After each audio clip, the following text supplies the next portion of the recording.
बांधी है, अब नशों की आंधी है, बहुत पट्टी बांधी है, अब नशों की आंधी है। हम सब एक है, हम सब एक है ताकत, हम सब एक है। परिचारिका एकजुटीचा, विजय हो, परिचारिका एकजुटीचा, विजय हो। हम सब एक है, हमारी यूनियन, हमारी ताकत, हमारी यूनियन, हमारी ताकत। हम सब एक है, हम सब एक है। परिचारिका भत्ता शिवाय राहत नहीं, खुर्ची खाली करो। हम सब एक है, हम सब एक है। नर्सिंग अलाउंस, हमारी यूनियन, हमारी ताकत, हमारी यूनियन, हमारी ताकत। वेतन त्रुटी 40% कंत्राटी पद्धत बंद करा।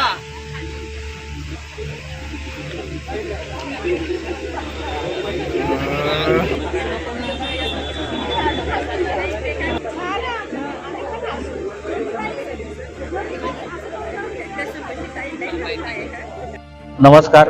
आजपासून महाराष्ट्रातील तमाम परिचारिका या संपावर जात आहेत.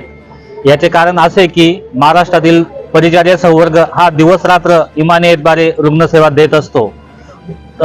इमानियतद्वारे रुग्णसेवा देऊन देखील आमच्या गेल्या 8 ते 10 वर्षापासून अनेक मागण्या प्रलंबित आहेत.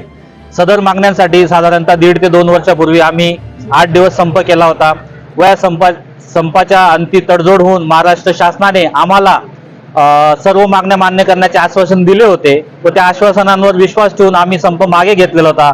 परंतु आज ते आश्वासन देऊन 3 वर्ष झाले व आमचे राज्याचे पदाधिकारी वारंवार मंत्रालयात जाऊन त्याचा फॉलोअप घेत आहेत, तरी देखील शासन त्यांना दाद देत नाही व परिचारिकांच्या अनेक मागण्या या वर्षानुवर्ष प्रलंबित तशाच पडलेल्या आहेत. त्यामुळे नाईलाजास्तव आज आम्हाला हा संप करण्याची भूमिका घ्यावी लागत आहे. आमच्या प्रमुख मागण्या अशा आहेत की आम्हाला नर्सिंग अलाउन्स, कोविडमध्ये आम्ही दिवस रात्र काम केलं, जीवाला धोक्यात घालून आम्ही रुग्णसेवा दिली व आम्ही कायम जीव धोक्यात घालून रुग्णांना सेवा देत असतो 24 तास.